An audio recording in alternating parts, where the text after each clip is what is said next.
Thank you very much. Indeed, my words could serve as a direct continuation of what Dora produced here, maybe putting in order of historic relevance that 80% she mentioned in her last words.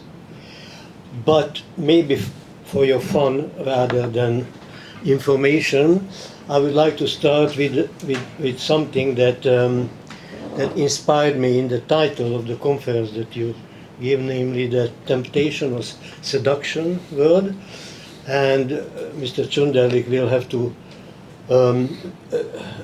to somehow pardon me for going into history, but it will be so superficial that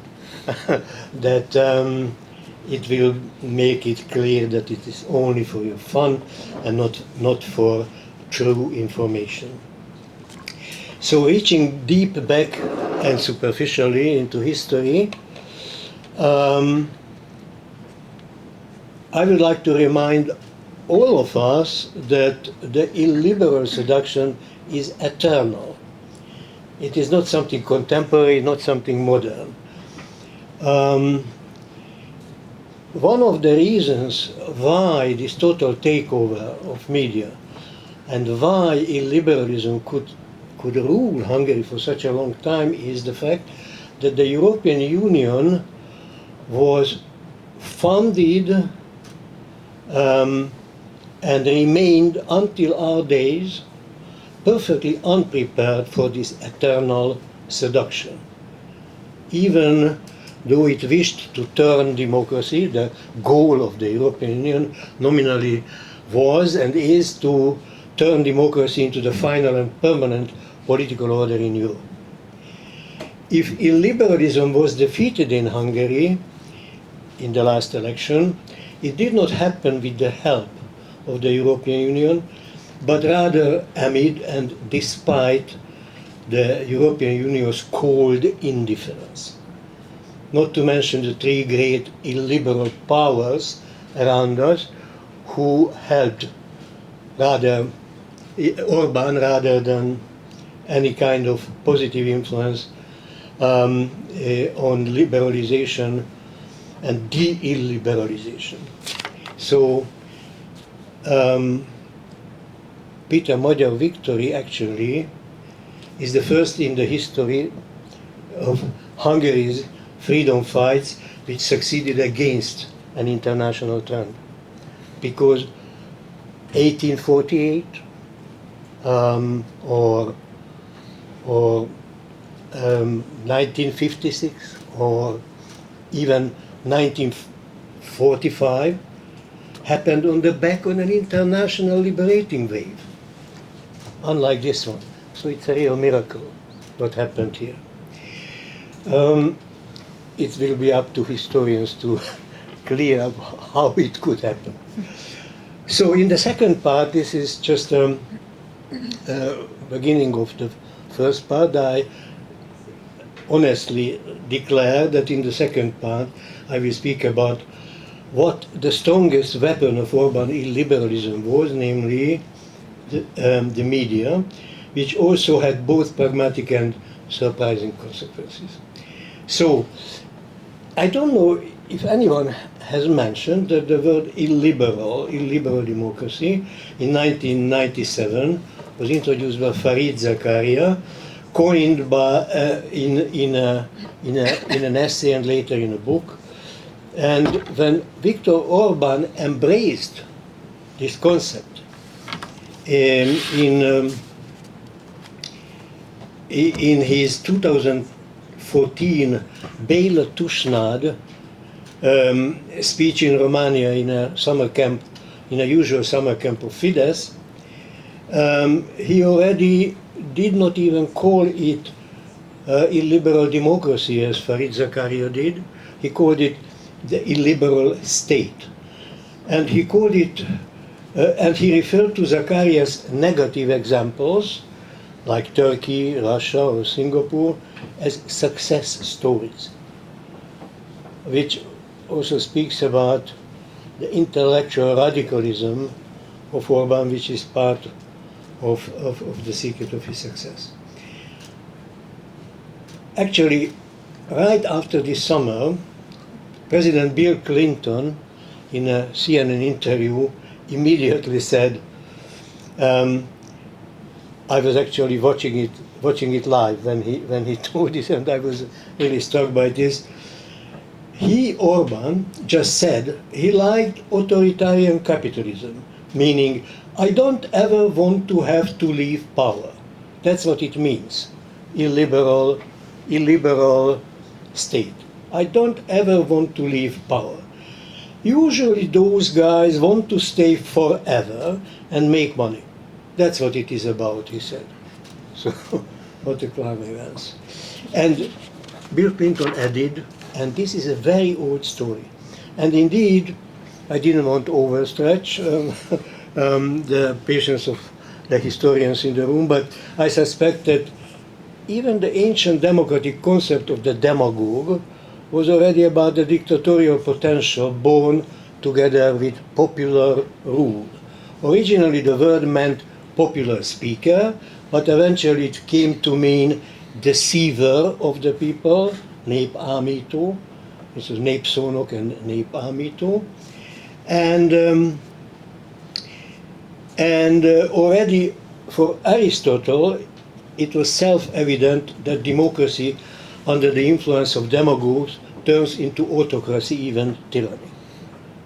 So the seduction is that old.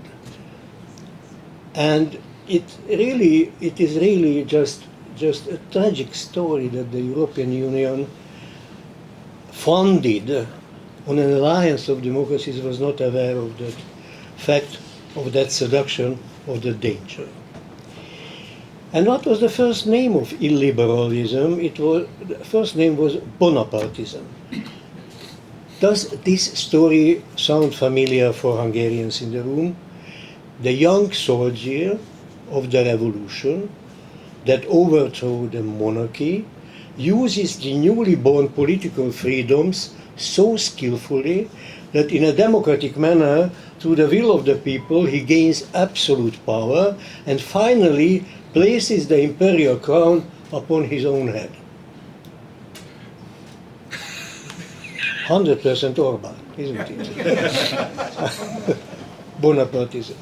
Okay, and Napoleon's story immediately presents us with the three main elements of the Orban story. First, the strongman, the charismatic leader. Second, the mafia state organizing family enrichment from above. And third, the role of nationalist populism in the rallying of people around the cause of their own deprivation from freedom. We get closer to the media problem of our days and of the just finished up urbanism, that Napoleon was able to preserve the favor of the people despite every hardship. Wartime economy, the aristocratic excess of his own family and of the oligarchs of the time, namely through propaganda.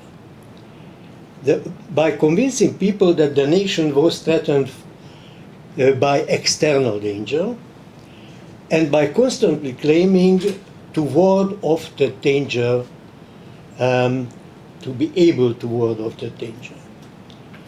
Orban ruled longer than Napoleon, and compared to Napoleon, his propaganda innovation was that he did not even need to start wars in order to invoke an external threat. It was enough to say that the world was at war with us, Hungarians. And from that point onward, the recipe was the same. I alone can protect you. Well, I don't go into the mathematics, why I consider him ruling longer than Napoleon. I would like to focus now on only one element, how the illiberal leader preserves power in an electoral autocracy. Because that's the real quandary, that's the real intellectual, sociological, philosophical, political science problem of the just ended era. The mafia state is the essence of his rule, no question about it. One might say it's the purpose of the system, since family comes first.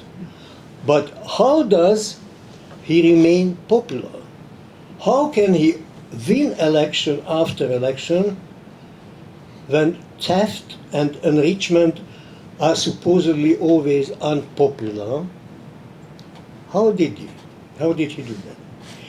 Taken separately, these three elements are insufficient to describe the system, because the economic essence of illiberalism, the mafia state, stands in an inherent contradiction with its mode of legitimacy, electoral success. Yet Orbáns and the Trumps and the Putins are able again and again to continue the theft through the will of the people. The best description of the system, therefore, is a combination of the Madlovich theory of the mafia state and the Treisman-Guriev theory of spin dictatorship. That's what I believe, actually dismissing all the other kinds of hybrid and other kinds of politico-sociological explanations. They don't really give much to our understanding. Many people understand the spin element only in the revealing sense that propaganda are lies. They criticize and debunk the statements of propaganda. I often had to argue with Western journalists and defenders of press freedom who regard the lie as the source of the problem and the source of the power of urbanism, and who believe that objective and independent real journalism is capable, in any circumstances, preventing the illiberal disaster. But, and that's the title of my little lecture, it's the media stupid. But the secret of the success of lies lies not in the power of the lie itself, but in the power of the media. Above all, in the power of owning the media. Now, Dora has told you in detail how all this happened, but I would like to summarize it in a very special way. Let's not talk about the communist dictatorship, which was strong, but it was not popular. Police and military occupation, total state ownership of the media, the status of every media worker as a state employee, none of this helped to make it popular, in fact. In the evenings, people, despite everything, pressed their ears to Radio Free Europe. In reality, they cared little that Parliament consisted of 100% of the regime's people. They walked to elections the way people cross the street at a green light rather than a red one. But why do people repeatedly elect the mafioso who does not even possess 100% representation in Parliament? At most 2/3. Let's not overgeneralize. Orban was fortunate to have in Hungary alone, among the Central European countries, a disproportionate electoral system with many 2/3 institutions, which in reality grant practically total power to a 2/3 majority. It is to this element that we must add ownership of the key media as the real source of constant renewal of this particular 2/3 power. What we are looking for is how the rule of lies which under normal circumstances should lead to a loss of power, can continually renew itself. And to this we must add a media sociological truth and a technological transition truth. The true secret of Orbán's rule, more precisely the repeatability of his electoral victories, was the ownership of the legacy media.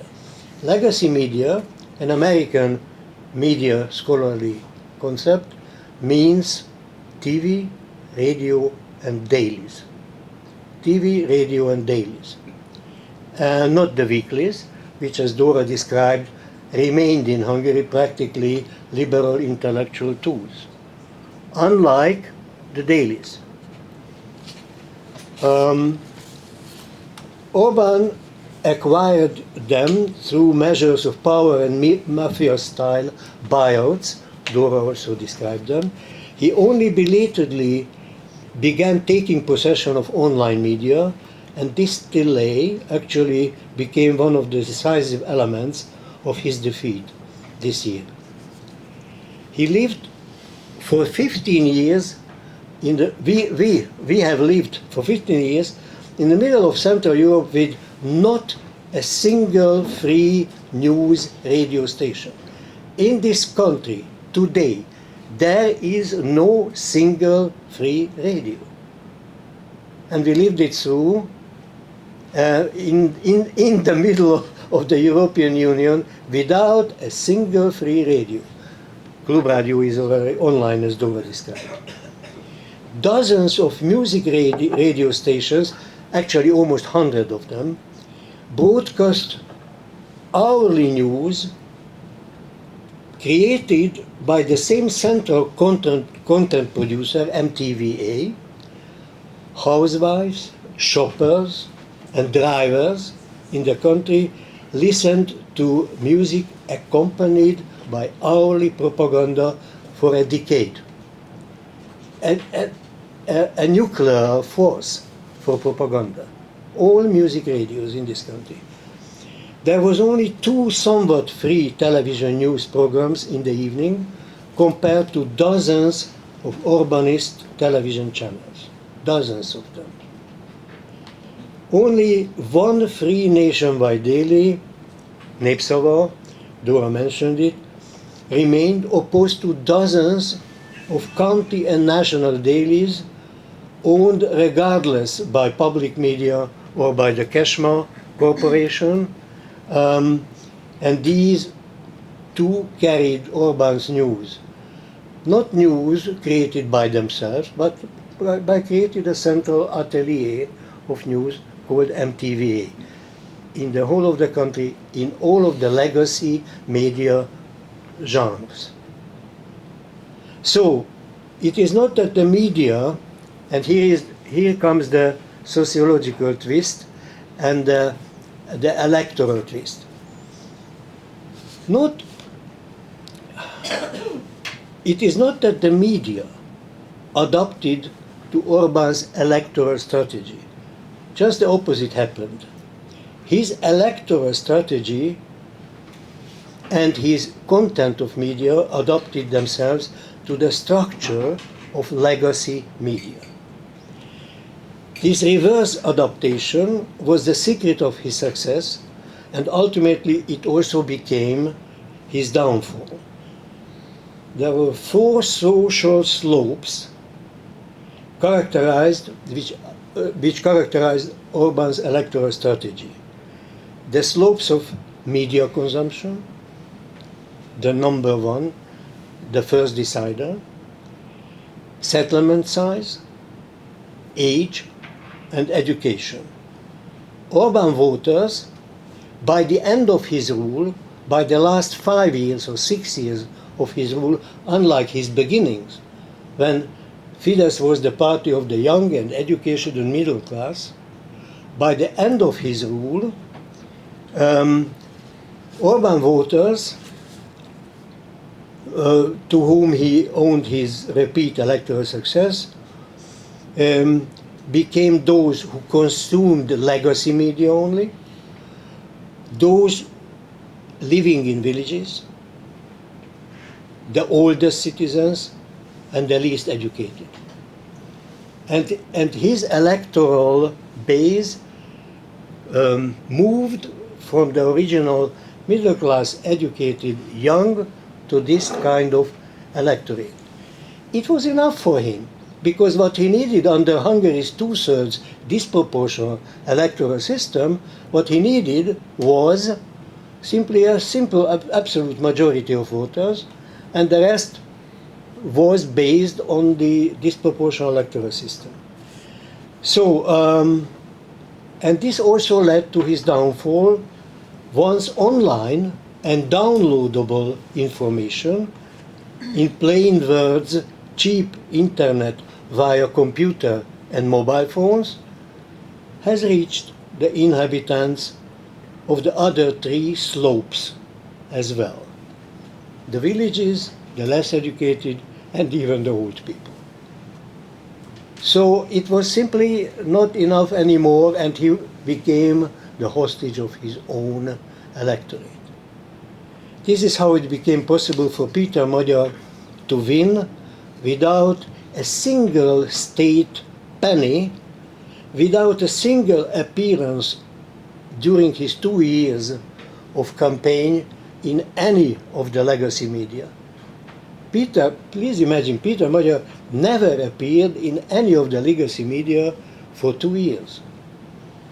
And despite the fact that he had no media beyond his social media profiles and beyond the reports of independent journalists like Dora and others, covering him and covering the scandals discovered by the independent online media, and which actually, of course, were accessible online. So it would be pointless to deny that Orbán's blatant lies also played a role. They also always play a role, despite this clean sociological picture that I painted. Of course, the classic outrage element about lies also played a role. Most prominently, I believe, two elements. One, his overdone slavery to Putin, practically, in country of 1956. It was, after all, too much. And